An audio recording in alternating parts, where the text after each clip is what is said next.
So Mexico is one of the only countries in the entire world where we're getting some good news. Good news not only for the left, but for democracy. Because in Mexico we have been struggling for decades to actually construct democracy, to defeat electoral fraud, corruption, violence. And we haven't been able to do it for the last 30 years. All of Latin America has been experimenting with democracy and different kinds of governments of all different sorts. But Mexico has been stuck in the Washington Consensus. It's like it's the 80s still in Mexico. And this has been because of electoral fraud, of course, 1988, 2006, and subordination to the United States, of course, the politics and the economics. But finally, this past July 1st, 2018, Andres Manuel Lopez Obrador, who has been campaigning for the last 20 years, on his third try, has finally been victorious. And not only has he been victorious, but he has blown away the opposition. This has been a landslide victory with 53% of the vote, second place of 23%.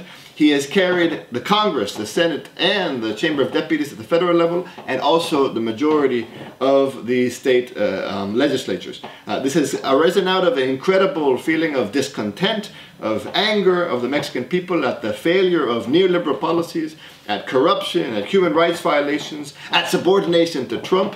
But it also has come from hope. The Mexicans are very optimistic now.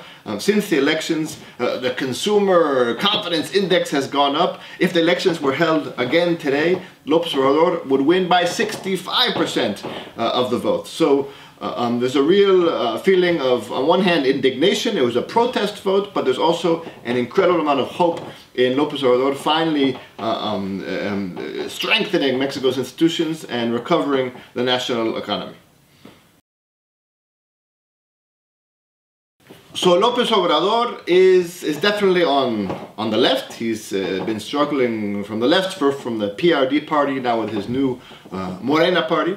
Although he is a very maverick kind of leftist leader, he actually does not use the word left very systematically. He talks about justice, of course. He talks about combating poverty, strengthening institutions, and the rule of law. Mexico is an interesting case because our law, our constitution, is still a revolutionary constitution. This constitution was passed in 1917.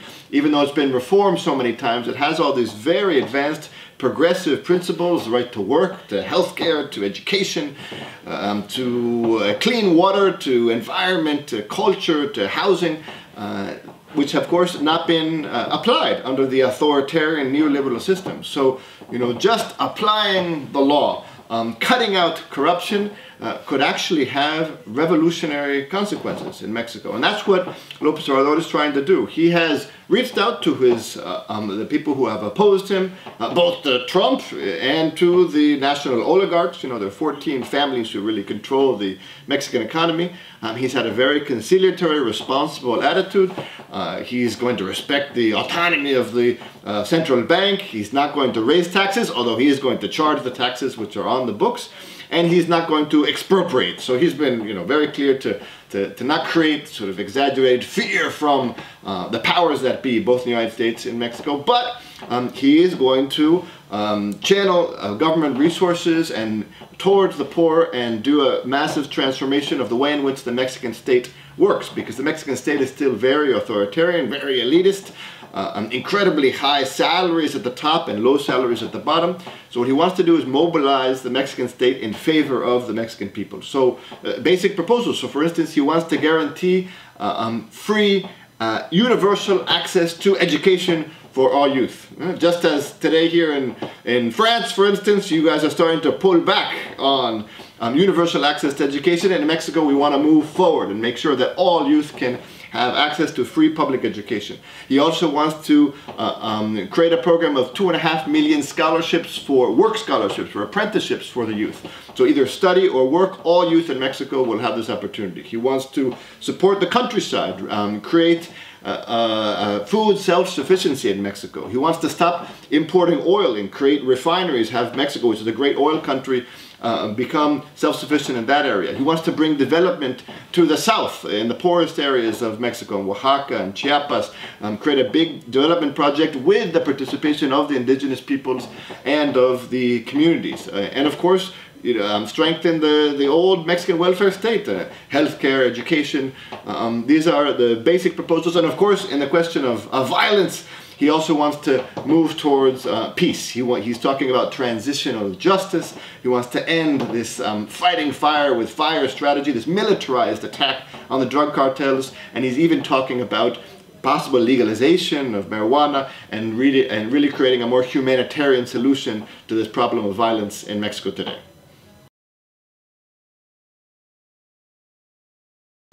So Lopez Obrador's foreign policy is very interesting. On one hand, he wants to get along with Donald Trump, and actually, surprisingly, they are getting along. Many were expecting choque de trenes, a conflict between Trump and Lopez Obrador.